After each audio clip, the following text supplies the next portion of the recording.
Ya, mari kita buka kitab Wahyu pasal 20 versi bahasa Indonesia. Kitab Wahyu 21. Pasal 21. Tinggal 2 pasal 21 dan 22, habis itu kita rapture. Ada yang masih mikir.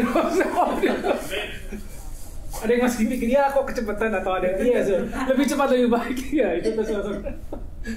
Ya, dari 21, kelihatan nggak dari belakang? Kebaca nggak? Kalau nggak baca, ke sini aja. Nih, soalnya nanti berangkatnya dari depan ke belakang. Langit yang baru dan bumi yang baru. Yes. Ayat 1. Lalu aku melihat langit yang baru dan bumi yang baru, sebab langit yang pertama dan bumi yang pertama telah berlalu. Ya, stop dulu. Ya, kita tahu bahwa akan ada langit yang baru dan bumi yang baru. Nah, tentunya kalau saudara masuk terus, saudara ingat ya bahwa kita tahu itu akan berlalu yang lama. Nah, pertanyaannya berlalunya bagaimana? Memang detailnya kita tidak dapatkan detailnya bagaimana langit dan bumi yang lama. Berarti yang sekarang ini kita jumpai ini akan berlalu. Ya, berlalu itu maksudnya hilang, habis, ataukah musnah, ya, karena ada satu clue dengan nyala api, fervent heat. Apakah akan bertabrakan benda-benda langit bertabrakan, ya? Bisa jadi kita tidak tahu. Tapi yang jelas, langit dan bumi yang lama, berarti yang sekarang kita tempati, yang sekarang kita lihat itu akan berlalu, maka ada yang baru. Ya. For the first heaven and the first earth had passed away. Boleh lanjut, silakan. Dan laut pun tidak ada lagi. Laut tidak ada lagi. Nah, ini satu kondisi nanti tidak ada laut. Laut kalau kita lihat ini berbicara tentang apa? Kita tahu laut itu ada gelombang. Seperti berbicara tentang manusia. Bumi isinya yang selalu naik turun, bergelombang, tidak statis. Ya, itu. Lalu ayat 2 silakan. Dan aku melihat kota yang kudus, Yerusalem yang baru turun dari surga, dari Allah yang berhias bagaikan pengantin perempuan yang berdandan untuk suaminya. Ya, tolong ikuti. Ayat 2. Then I, John, saw the holy city. Turun. Yerusalem baru. Jadi ada sebuah kota yang diturunkan, coming down out of heaven. Dari Tuhan sendiri. Prepared as a bride. Nah, itu mungkin sedikit berbeda. Kalau bahasa Indonesia yang berdandan apa tadi? Boleh diulangi? Yang berhias. Yang berhias bagaikan pengantin perempuan. Bagaikan pengantin perempuan. Bagaikan. Prepared as a bride adorned for her husband. Sehingga ada pendapat begini. Apakah Yerusalem yang digambarkan sebuah kota yang nanti turun dari surga? Turun. Ya. Bayangkan. Ini ada kota besarnya seberapa? Nanti kita akan lihat. Besarnya seberapa? Ada kota turun dari atas. Nah, ada dua pendapat. Satu, itu benar-benar sebuah kota, literally, secara harafiah memang turun. Tapi ada yang menganggap bahwa itu hanya itu bukan secara eksplisit sebuah kota. Itu hanya seperti perumpamaan. Jadi Yerusalem baru bukan bicara sebagai kota fisik yang turun, tapi ada yang percaya sebagai kota secara fisik turun. Saya pribadi percaya itu benar-benar ada kota yang akan turun, ya, dari langit, dari surga. Ayat 3 boleh lanjut. Lalu aku mendengar suara yang nyaring dari tahta itu berkata, lihatlah, kemah Allah ada di tengah-tengah manusia, dan ia akan diam bersama-sama dengan mereka. Mereka akan menjadi umatnya, dan ia akan menjadi Allah mereka. Yes, ya, perhatikan ini. He will dwell with them. Bicara about God. Minggu lalu kita bicara tentang millennial kingdom, Jesus yang memerintah sebagai raja, King of Kings. Ya. Tapi ini, He. And I heard a loud voice from heaven saying, behold, the tabernacle of God is with them. Nah, maksudnya kalau saudara baca versi bahasa Inggris, God itu 99% mereview kepada God the Father, Allah Bapa. Ya. Akan tinggal bersama manusia. Now, kita belum pernah tahu ada adegan ini. Dari sejak penciptaan semula zaman Adam sampai sekarang, ya, yang turun ke bumi itu the Son sama Holy Spirit, betul toh? Ya, the Son pada saat Yesus turun ya 2000 tahun lalu Yesus kembali ke atas digantikan the Holy Spirit. Tapi yang namanya God the Father itu selalu di atas toh, dia nggak turun toh. Makanya our Father yang di surga. Gitu. Tapi ini dikatakan God will dwell. Nah, jadi saudara bayangkan di section ini, New Jerusalem adalah sebuah kota di mana God the Creator, Bapa sendiri itu akan ada di situ. So what is this New Jerusalem? Jadi seperti ini gini ya, ini tidak mudah membayangkannya. Seperti benar-benar surga yang memang benar-benar dipindahkan ke atas bumi. Tapi ini bukan bumi yang ini, langit dan bumi yang baru. So New Jerusalem is like heaven, or it is heaven yang turun. Sulit dibayangkan, memang susah dibayangkan karena kita nggak pernah ada yang lihat, nggak pernah ada yang tahu, nggak pernah punya gambaran seperti itu. Kita taunya ya heaven tuh pasti di atas. Tapi dari sini ayatnya kita udah tahu itu akan turun. Ya, kita akan lanjut dan kita akan tahu nanti seperti apa. Ayat 4 boleh, silakan. Dan ia akan menghapus segala air mata dari mata mereka, dan maut tidak akan ada lagi. Tidak akan ada perkabungan atau ratap tangis atau duka cita, sebab segala sesuatu yang lama itu telah berlalu. Ya, saudara baca dari 4 sampai dari 4 itu ya, saudara lihat tidak ada air mata lagi dan tidak akan dihapus. No more death, tidak ada kematian. Saudara bayangkan nggak, kalau nggak ada kematian berarti segala sesuatu yang hidup itu akan kekal. Betul? Karena nggak ada lagi kematian. Nah, kita lihat waktu minggu lalu kita belajar Millennial Kingdom, 1000 tahun damai. Betul itu damai. Tapi kita tahu di endingnya ada perang toh. Ada perang Gog and Magog, di mana saat iblis dilepas dia akan menyesatkan bangsa-bangsa. Dan itu nggak ada ampun, akan dihabisi dari api. Kan kita tahu kan, pakai api kan. Betul toh? Ingat ya? Masih ingat kan? Iya kan? Gitu loh. Jadi masih ada yang memang akan mati. Maka disebut the second death. Ya, tapi ini udah nggak ada. Jadi segala sesuatu yang buruk yang berkaitan dengan air mata, kematian, sorrow, duka cita, ya, pain, for the former things have passed away, udah nggak ada. Nah, saudara bisa bayangkan kehidupan yang macam apa gitu loh. Seperti apa itu nanti? Benar-benar apa segala sesuatu yang menyebabkan sorrow itu luas sekali ya. Itu udah tidak ada, tidak ada, tidak ada. Dan jangan lupa, God sendiri dwells with human. Oke, nah saudara, saya sarankan baca 2021 lanjut ya ke bawah. Tapi ini saya skip aja karena waktu. Boleh 6 dulu, ayat 6 deh. Oh ini 6, lompat ke 6. Ya. Firman-Nya lagi kepadaku, semuanya telah terjadi. Aku adalah Alfa dan Omega, yang awal dan yang akhir. Orang yang haus akan kuberi minum dengan cuma-cuma dari mata air kehidupan. Nah, ini menarik. It is done. Selesai. Nah, kita belajar tentang end times, kita belajar tentang second coming. Kita tahu kan dari awal kita masuk kitab Wahyu, banyak orang bilang, "Wih, serem, ada petaka, ada judgment dan segala macam, terus ada Antichrist, ada masa kesukaran besar, sampai ada perang lebih dari sekali, sampai akhirnya ibaratnya kalau saudara baca sebuah cerita atau nonton film, terakhirnya pasti tamat tuh. It is done, selesai juga akhirnya. Nah, selesainya endingnya seperti apa ini dia? It is done, I am the Alpha and Omega, the beginning and the end. Selesai, sudah, habis ya. I will give of the fountain of the water of life freely to him who thirsts. 7. Lompat aja 8. Ya.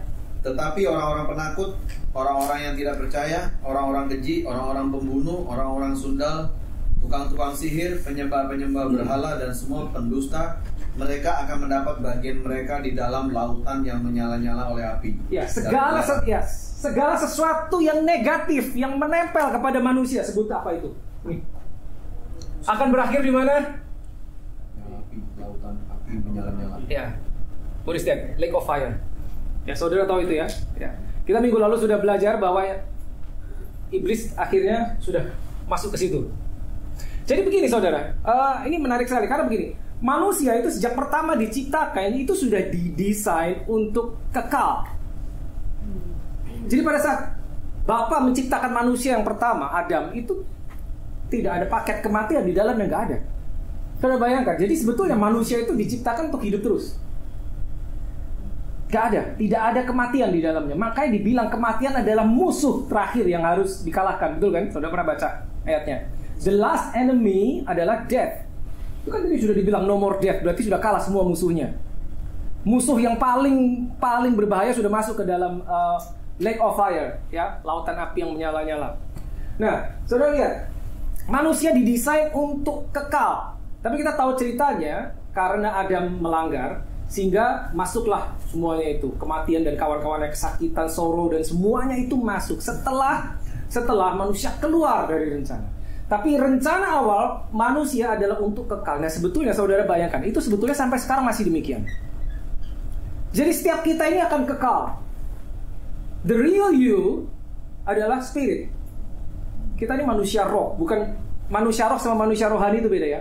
Manusia rohani itu bicara tentang karakter, kelakuan orang yang rohani.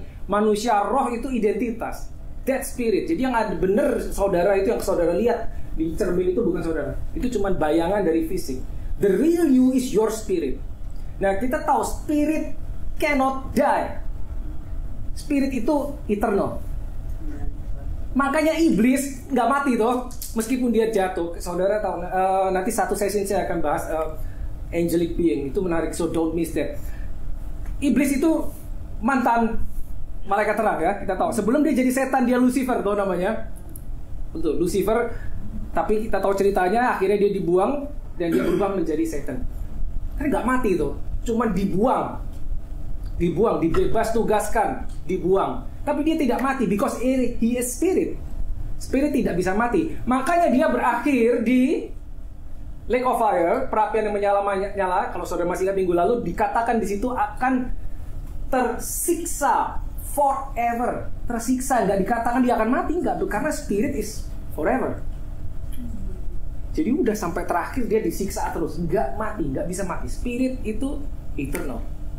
Nah, sekali lagi kembali ke manusia tuh diciptakan kekal sampai sekarang begitu. Nah, jadi gini, saudara lihat siapapun dia, orang di kiri kananmu, teman-temanmu yang sudah kenal Tuhan apa enggak, itu semua mereka akan kekal. Bedanya cuma ini. Kekalnya tuh cuma dua, either di atas atau di bawah. Tapi dua-duanya kekal. Kalau terima Yesus, kekal juga di atas.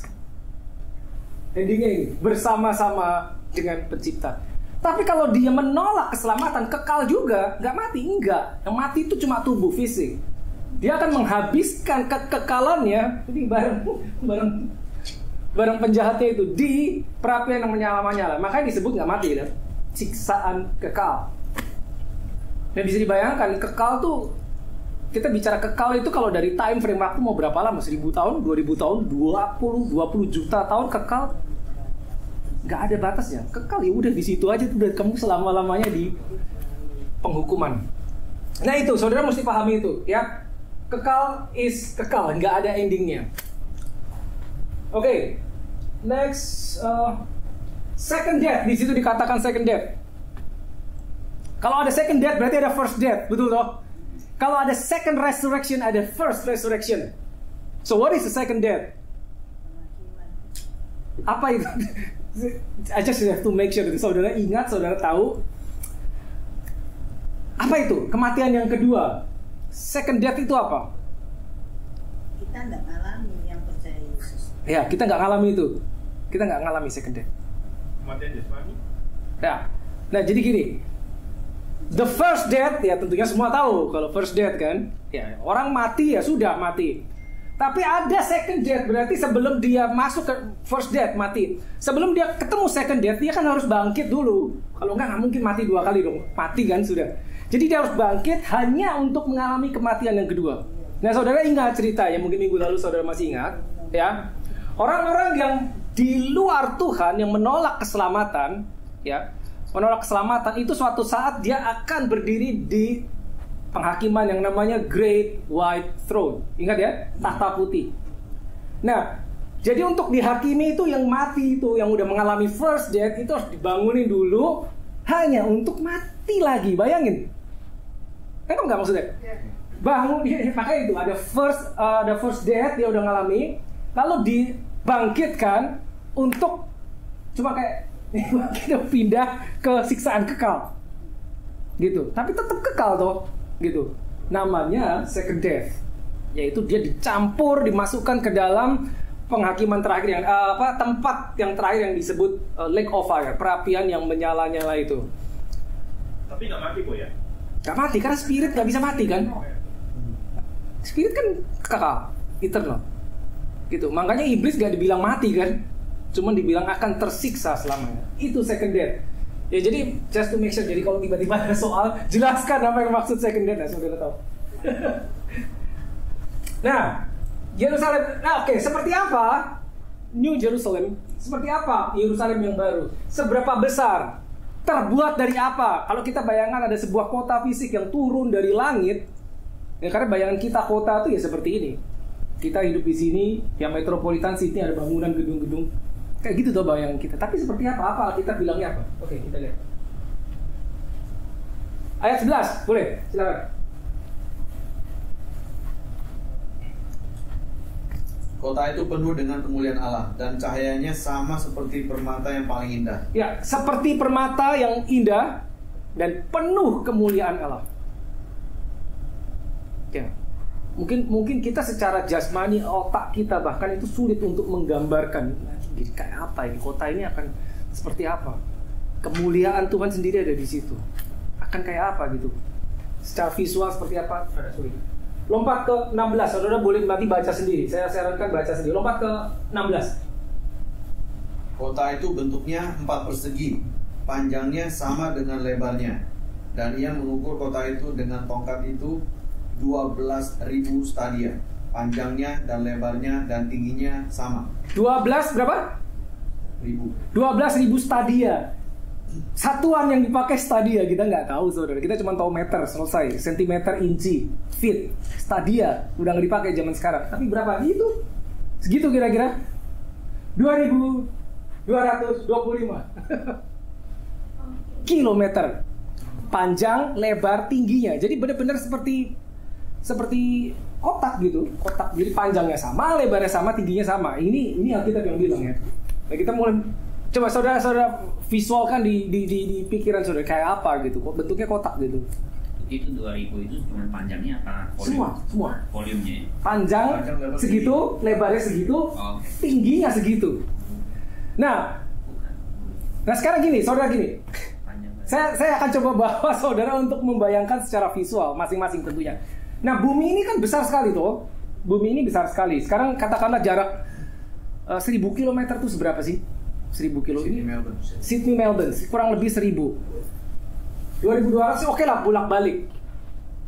Berarti itu segitu kotanya. Satu kali segitu berarti satu itu besar. Tapi kalau dibandingkan luas bumi yang sekarang, ingat ya nanti langit dan bumi baru bukan yang ini. Ya, most likely lebih besar. Kalau dibandingkan bumi ya 2000 kilo ya nggak terlalu gede, betul toh? Yeah. But it's not. Itu kota, satu kota. Untuk satu kota kita nggak tahu mungkin ya kota city ya kita bilang bukan negara ya, city paling besar kota di dunia ini apa sih? China. Kota, not country. New York kah atau Shanghai? Jadi dari ujung ke ujung tuh berapa? 2000. Jakarta lah itu udah gede banget kan. Jakarta tuh besar sekali saudara. Apa sampai 2000 kilo dari ujung ke ujung? Nggak sampai saya rasa ya. Ini segitu. Lebarnya segitu, tingginya, banyak kan tingginya segitu. Lanjut dulu, 18-21. Kita bicara seperti apa, seberapa besar, terbuat dari apa kota. Oke, 18-21. Lanjut. Tembok itu terbuat dari permata yaspis dan kota itu sendiri dari emas tulen, bahkan kaca murni. Nah, terbuat dari emas. Jadi kalau saudara pakai, saya sarankan saudara baca semua, karena nanti saudara bisa bayangkan batu permata yang paling mahal apapun yang pernah kau bayangkan, pernah kau lihat atau pernah kau pakai, ada di situ semua. Ada di situ semua. Gitu loh. Terbuat dari pure gold. Jadi bukan gini. Bukan dilapis emas. No. It's made of gold. Terbuat dari emas. Beda dengan lapisan emas ini, kayak gini bisa dilapis emas, kursi ini bisa dilapis emas, tapi itu memang terbuat dari emas. Jadi kita mungkin sulit membayangkan gimana gitu loh. Terbuat dari emas. Kota yang seluruhnya terbuat dari emas. Dan permata semua apapun ya, seindah apapun ada di situ semua. Bicara tentang God kind of quality, kualitas ini this is heaven, bukan buatan manusia. 19 lanjut. Dan dasar-dasar tembok kota itu dihiasi dengan segala jenis permata. Yes. Dasar yang pertama batu yaspis, dasar yang kedua batu nilam, dasar yang ketiga batu mirah, dasar yang keempat batu zamrud. Lanjut 20. Dasar yang kelima batu unam, dasar yang keenam batu sardis, dasar yang ketujuh batu ratna cempaka, yang kedelapan batu beril, yang kesembilan batu krisolit, yang kesepuluh batu krisopras, yang ke-11 batu lazuardi, dan yang ke-12 batu kecubung. Lalu, saudara, ada 12 batu. Saya yakin mungkin saudara belum pernah lihat separohnya aja, belum pernah lihat. Sepertiganya baru. Udah batunya namanya udah aneh-aneh sih, betul gak sih? Udah gitu gini, saudara baca versi bahasa Inggris, terus di Indonesia itu lebih aneh tuh. Beda banget tuh. Bener gak? Ada batu kecubung gitu yang terakhir, 12 batu. Dan jangan lupa foundation, look at the foundation itu cuma dasarnya doang, dasar dari temboknya. The foundation of the wall, ingat itu dari emas. Dasarnya bukan semen, saudara. Bukan semen, bukan beton, batu yang berharga, permata. Cuman dipakai buat dasarnya doang. Ibaratnya kalau kita membangun, kita tahu yang sekarang beton itu taruh di bawah kan nggak kelihatan, foundation tuh nggak kelihatan dasarnya. Gitu. What is very important karena dasar. Ya. Ada 12. Nah, saudara akan banyak lihat angka 12 di sini. 21, lanjut. Dan kedua belas pintu gerbang itu adalah 12 mutiara. Ya, Setiap pintu gerbang terdiri dari satu mutiara. Yes. Dan jalan-jalan kota itu dari emas murni bagaikan kaca bening. Ya. Susah kan dibayangin? Susah dibayangin. Betul. Ada 12 gerbang, pintu gerbang. 12 pintu gerbang. Berarti kalau saudara lihat kotak itu di setiap sisinya ada berapa gerbangnya? 3. Kan ada 4 sisi toh. Ya, 3. Kalau dibilang ada 12 gerbangnya, berarti setiap sisi ada 3 gerbang. Dasarnya terbuat dari lagi-lagi batu permata. Gerbangnya terbuat dari emas murni, seperti transparent glass. Seperti itu. Jadi tadi kotak kurang lebih di setiap sisi, utara ada 3 gerbang, selatan 3 gerbang, barat 3 gerbang, timur 3 gerbang. Lanjut. Dan aku tidak melihat bait suci di dalamnya, sebab Allah Tuhan yang Maha Kuasa adalah bait sucinya. Ya, stop dulu. Yohanes bilang tidak ada bait sucinya. Nah, pertama kali kita lihat bait suci, no temple. Bait suci untuk apa? Pertama kali kita lihat sebelum bait suci, tentunya yang pertama adalah zaman Salomo toh, ya. Bait suci zaman Salomo. Tapi sebelum zaman Salomo, ya, sebetulnya zaman Musa itu sudah diberikan. Jadi prototipenya itu zaman Musa. Salomo membuatnya itu berdasarkan master plan yang diberikan kepada Musa. Cuman zaman dulu karena di padang gurun, mereka nggak bisa bikin bait suci yang permanen karena sebentar-sebentar harus pindahan. Maka yang dibikin adalah kemah, maka disebut kemah Musa. Tabernacle of Meeting. Pertanyaannya untuk apa itu? Ya, hadirat Tuhan. Kalau saudara baca pertama kali Tuhan bicara sama Musa, Musa kamu bikin gini. Musa diangkat ya ke atas gunung Sinai, dia diberi penglihatan. Ya beberapa orang bilang bahwa sebetulnya Musa diangkat ke surga, melihat aslinya sehingga nanti bikinnya kamu harus kayak gini, ukurannya dikasih, materinya harus emas gitu. Zaman dulu udah pakai emas tuh waktu masih di padang gurun. Nah, ini aslinya. Ya. Pertanyaannya Tuhan ngomong sama Musa, kamu harus bikin ini supaya kalau saudara lihat nanti, aku bisa tinggal di tengah-tengah umatku. Jadi itu tujuannya. Tinggal di tengah-tengah manusia. God the Father. Tapi kita tahu kan nggak bisa. Because God is too holy. Manusia pada saat itu tidak ada yang holy. Ya. Makanya yang bisa masuk ke dalam ruang Maha Kudus, tempat bersemayamnya God, Allah Bapa cuma imam besar setahun sekali. Setiap orang yang masuk mati, nyelonong masuk mati, nggak ada cerita. Ya, supaya ingat saudara, aku bisa tinggal di tengah-tengah manusia. Nah ini udah nggak ada, nggak perlu lagi. Kenapa? Because God Himself, tadi kan kita udah baca, tinggal di tengah-tengah manusia. Jadi Yohanes bilang, I saw no temple. 23. Dan kota itu tidak memerlukan matahari dan bulan untuk menyinarinya, sebab kemuliaan Allah meneranginya dan anak domba itu adalah lampunya. Nah, itu dia. Gak ada matahari berarti gak pernah malam. Terang terus, gak ada malam. Gak ada saudara, tidak ada malam. Malam itu kenapa ada malam? Karena sumber terang berpindah, iya kan? Ya, sebetulnya bumi yang berpindah gitu. Tapi ketiadaan sumber cahaya itu menyebabkan gelap. Pada saat ada cahaya, gelap kan nggak bisa datang. Sampai kapanpun selama cahaya ada kan gelap nggak bisa datang. Jadi gelap itu sebetulnya karena bukan sesuatu yang dark datang, bukan, tapi karena sumber cahayanya menyingkir, maka gelap nggak usah dipanggil datang sendiri, begitu kan? Ya kan? Bahkan secara fisika pun semua orang tahu. Tidak ada malam karena sumbernya adalah God Himself, terang Tuhan sendiri. The glory of God.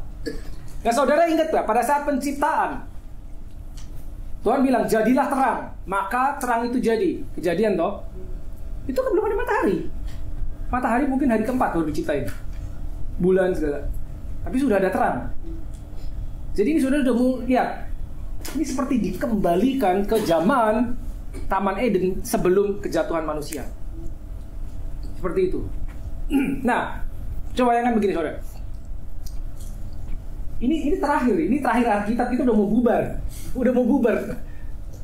Revelation 22 itu selesai, habis. Nah kalau saudara kembali ke the very beginning, ke Alkitab, Kejadian pasal 1 saat penciptaan, kurang lebih sama sebetulnya seperti itu.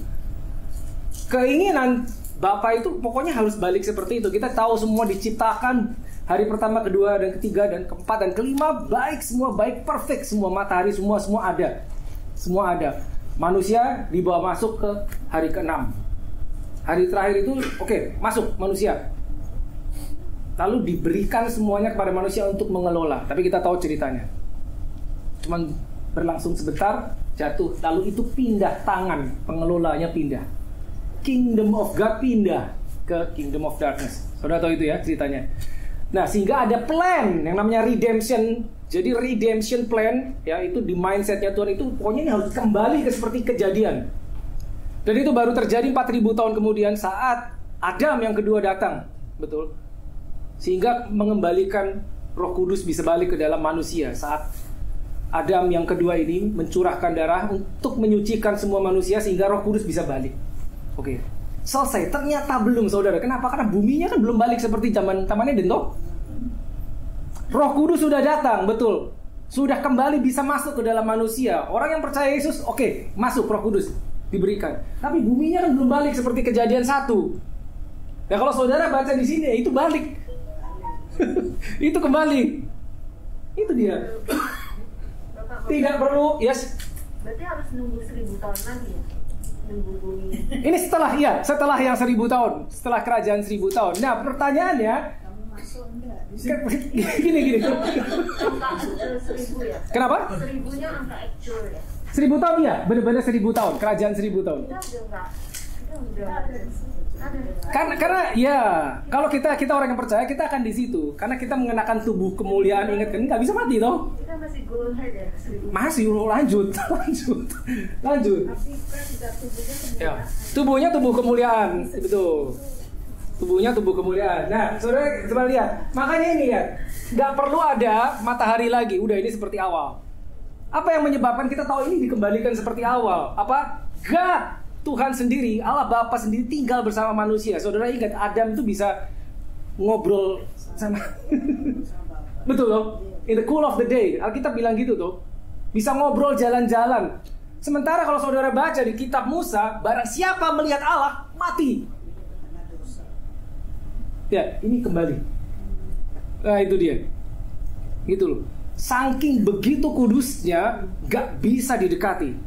Tidak bisa didekati. Makanya sampai pada saat Musa harus membuat tabernakel, itu ada malaikat tuh, kayak apa? Shekinah glory ya, ada cherubim, kerub. Malaikat itu bertugas menjaga, bukan dijagain kemuliaan Tuhan, bukan, supaya manusia nggak mendekat, justru itu yang dijagain, menjaga manusia supaya tidak terlalu mendekat dengan kemuliaan Tuhan, karena pasti mati. Sama seperti begitu Adam jatuh dalam dosa dan dia diusir, maka di pintu Taman Eden sebelah timur dikatakan ditempatkan 2 kerub dengan pedang yang menyambar-nyambar supaya dia nggak masuk lagi karena sudah tidak holy. Ya, dan ini dikembalikan. Ya, 24 lanjut. 24, please. Dan bangsa-bangsa akan berjalan di dalam cahayanya, dan raja-raja di bumi membawa kekayaan mereka kepadanya. Lanjut, 25. Dan pintu-pintu gerbangnya tidak akan ditutup pada siang hari, sebab malam tidak akan ada lagi. Ya itu deh, tidak akan ada malam. Pintunya terbuka terus. All access. Ya, kita tadi udah lihat ya, pokoknya orang-orang yang jahat kan udah Hilang. ya. Jadi bayangkan begini saudara, segitu kotanya luar biasa dan udah nggak ada penjahatnya. Maka pintu nggak usah ditutup, nggak ada malam, buka terus. Kenapa dikunci? 26. Dan kekayaan dan hormat bangsa-bangsa akan dibawa kepadanya. 27. Tetapi tidak akan masuk ke dalamnya sesuatu yang najis, Ya. atau orang yang melakukan kejian atau dusta, tetapi hanya mereka yang namanya tertulis di dalam kitab kehidupan anak domba itu. Ya itulah penghuninya itu, mereka yang ada di dalam kitab kehidupan. Nah, sekali lagi seperti apa? Ya ini dia. Lanjut ke kitab Wahyu 22. Ini pasal terakhir. Udah mau tamat. Kalau film udah mau dikit lagi bubar. Ayat 1, yes. Kitab Wahyu 22 ayat 1. Lalu ia menunjukkan kepadaku sungai air kehidupan yang jernih bagaikan kristal dan mengalir keluar dari tahta Allah dan tahta anak domba itu. Yes. Sungai. Remember. Saudara kalau baca di kitab Kejadian, begitu dunia dijadikan, saudara akan ketemu kata sungai. Ada 4 sungai. Salah satunya sungai Efrat. Sampai sekarang masih ada. Ya, Efrat, Tigris. Saya lupa yang sih. Enggak, mungkin namanya sudah berubah. Tapi ini ada lagi satu sungai, ya, yang mengalirkan air kehidupan. Sungai yang mengalirkan air kehidupan. Clear as crystal, begitu jernih. Mengalir dari tahta. Mengalir dari tahta. Ayat 2, lanjut. Di tengah-tengah jalan kota itu, yaitu di seberang menyeberang sungai itu, ada pohon-pohon kehidupan yang berbuah 12 kali, tiap-tiap bulan sekali, dan daun pohon-pohon itu dipanggil untuk menyembuhkan bangsa-bangsa. Ya, bayangkan begini. Ya, ayat 2. In the middle of each street and on either side of the river. Sungai itu pasti 2 atau sisinya. Di sisi sini sama sisi sini, tengah sungai. Ya, tumbuh pohon kehidupan. Di mana kita pernah dengar kata itu, pohon kehidupan? Kejadian. Pohon kehidupan. Ya, kita tahu at least 2 pohon disebut di kitab Kejadian sebelum manusia jatuh, yaitu pohon kehidupan dan pohon pengetahuan yang baik dan yang jahat. Ya. Sayangnya si manusia salah ngambil buah salah ngambil buah dari pohon yang keliru. Kalau dia ngambil buah dari pohon kehidupan, ceritanya akan berbeda. Nah, ini muncul lagi pohon kehidupan. Dan untuk apa? Dikatakan daunnya untuk healing of the nations. Ya, healing. Nah, masalahnya begini. Ya, ini ada nations. Jadi nations dari awal sampai akhir dipertahankan. Tetap ada. Makanya tadi kita bisa bilang bangsa-bangsa akan datang loh. Ya. Bangsa-bangsa jadi nations ini tidak pernah dihapus sama Tuhan. Nations tetap ada. Sampai kapanpun, sampai ending. Tetap ada nations. Tidak akan hilang. Dalam nation itu siapa?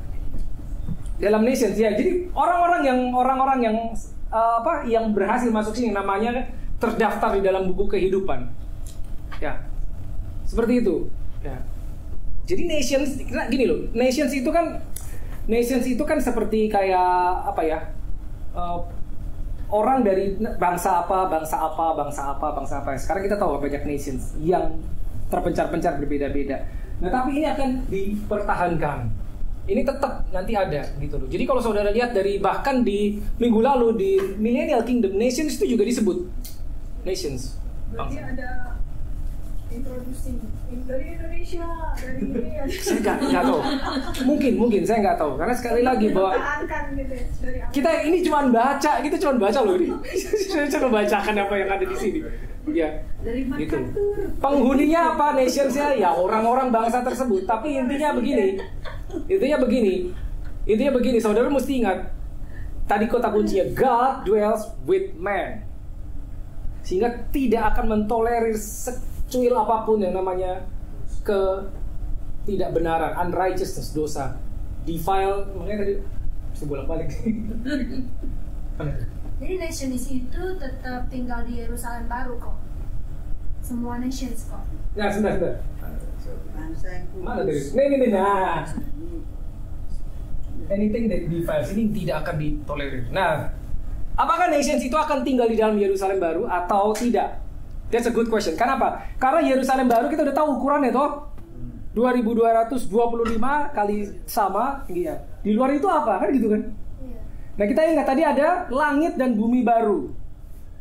Apakah langit bumi lah? Buminya itu kan bukan yang ini kan, ini sudah berlalu. Apakah itu akan sama besar? Kita nggak tahu, mungkin lebih besar. Katakanlah sama, berarti di luar itu ada toh. Nah, makanya yang saya kasih gambar yang ini. Nih, next. Sorry, kita selesaikan dulu ya. Mana tadi? Kita sampai di mana tadi? Ayat 2 ya? Oke, lanjut 3. 3. Tiga ya. Maka tidak akan ada lagi laknat. No more curse. Laknat apa bahasa Inggris? Laknat. Oke. Lanjut. Kata Allah dan kata anak domba akan ada di dalamnya, dan hamba-hambanya akan beribadah kepadanya. Lanjut 4. Dan mereka akan melihat wajahnya, dan namanya akan tertulis di dahi mereka. Ya, stop dulu. There will be no more curse. Ingat, kejadian sebelum Adam jatuh ini nggak ada curse. Curse ini baru muncul setelah Adam jatuh. Tuhan bilang, terkutuklah tanah karena engkau. Ingat ya. Jadi sebelumnya nggak ada. Kembali loh. Lalu, mana tadi? They shall see his face. Ini nggak pernah bisa nih. Barang siapa melihat Allah, mati. But they shall see his face. God dwells with man. Sekali lagi sulit saudara kita bayangkan ya. 5. Dan malam tidak akan ada lagi di sana, dan mereka tidak memerlukan cahaya lampu dan cahaya matahari, sebab Tuhan Allah akan menerangi mereka, dan mereka akan memerintah sebagai raja sampai selama-lamanya. Ya, kata reign itu ada lagi. Memerintah siapa? Ya tentunya kita, orang-orang yang benar, yang terdaftar di buku kehidupan. Nah sekarang ini, nah itu segitu, bayangin, segitu tuh. Itu bumi katakanlah yang sama. Katakanlah kalau langit dan bumi baru, misalkan katakanlah sama, kita nggak tahu ukurannya, kita nggak pernah ngomong ukurannya berapa. Itu yang kuning itu di Yerusalem baru, segitu gedenya. Kecil kalau dibandingin ini aja kecil. But remember, it's a city di mana tidak ada kejahatan. Everything is righteous. Nah, sekarang gini, kalau kita bicara kalau, sekali lagi informasinya nggak ada di Alkitab. Kalau langit dan bumi baru nanti sama seperti ini, Yerusalem baru itu, God, Allah Bapa tinggal bersama manusia di sini, ini yang turun dari surga. Pertanyaannya di luar ini apa? Masih ada. Apakah itu yang dimaksud bangsa-bangsa yang tetap ada? Mungkin, iya.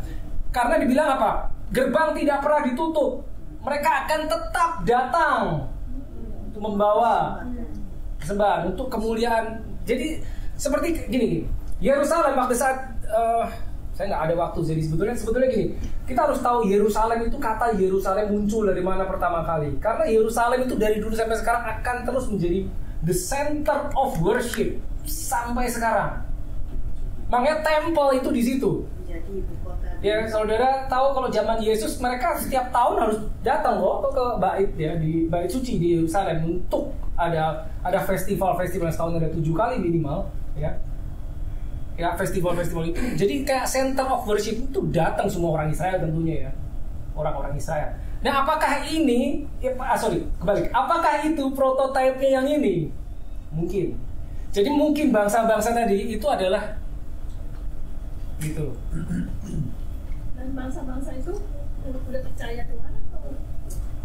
Ya, nah, kita cuma punya clue, tidak dibiarkan ada yang namanya defilement, segala sesuatu kita udah baca tadi ya, apapun yang buruk tidak akan ditolerir. Kenapa? Jangan lupa God the Father di sini loh. Bukan di sono lagi, di sini. God dwells with man. That's what the Bible says. God dwells with man. Jadi kalau God sendiri di sini, memerintah di sini, nggak akan dia mentolerir segala apapun yang unrighteous. Jadi orang kudus juga bangsa-bangsa. Nah, most likely demikian. Gitu loh. Karena apa? Karena segala sesuatu yang nggak kudus itu sudah dihabisi minggu lalu itu kan udah habis semua toh? Habis semua toh? Iya kan? Nah, itu seperti itu. Panjang kali lebar tingginya sama. Nah, ini kalau dibilang gerbang, ini berapa tuh dasarnya tuh? 12 biji batu ini, katakan kita nggak tahu batu. Sekali lagi ini cuma artis illustration ya. Nggak ada yang pernah lihat seperti ini. Masa sih bentuknya kotak gini? Maybe we don't know that. Tapi ini hanya ilustrasi untuk memudahkan kita membayangkan. Ini gerbangnya seperti ini.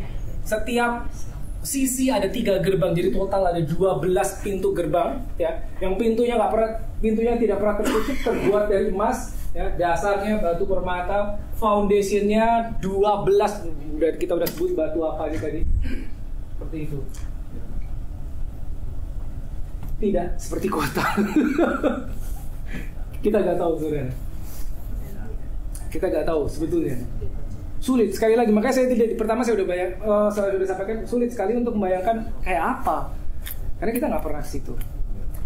Nah, kita tidak pernah ke situ, tidak pernah melihat, belum ada yang lihat juga, gitu loh. Jadi semuanya hanya sebagai sebatas ilustrasi.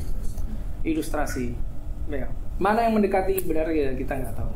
Gitu. Tapi ini menarik yang ini, karena kurang lebih kita tahu seberapa besarnya baru kelihatan di sini tuh. Itu 1.500 mile, kurang lebih 2.225 km, tinggi lebar sama. Ya seperti itu. Nah saudara selesai baca kitab Wahyu 22.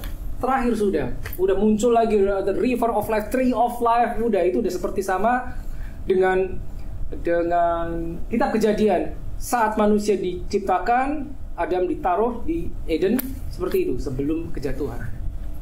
Gitu loh. Jadi seakan-akan bahwa redemption selesai, manusia ditebus, dosa diampuni, Roh Kudus dikembalikan, tapi bagaimana dengan bumi dan sekitarnya? Ini dia. Ya. Komen, mau tanya ya. Pas pada waktu Tuhan Yesus datang, terus orang-orang yang tidak masuk ke dalam kerajaan 1000 tahun dilemparkan ke jurang atau langsung masuk neraka? Nah, kalian menarik karena begini. Tuhan Yesus datang kedua kali itu kan setelah 7 tahun tribulation. Ya. Second coming. Nah, pertanyaannya, adakah orang yang berhasil lolos di dalam masa kesesakan, tribulation? Ada tapi kecil. Ada tapi mungkin jumlahnya kecil, betul sekali. Berarti orang itu akan masuk juga. Tapi jangan lupa, hanya orang yang tidak, atau hanya orang yang menolak memasang ini dan ini.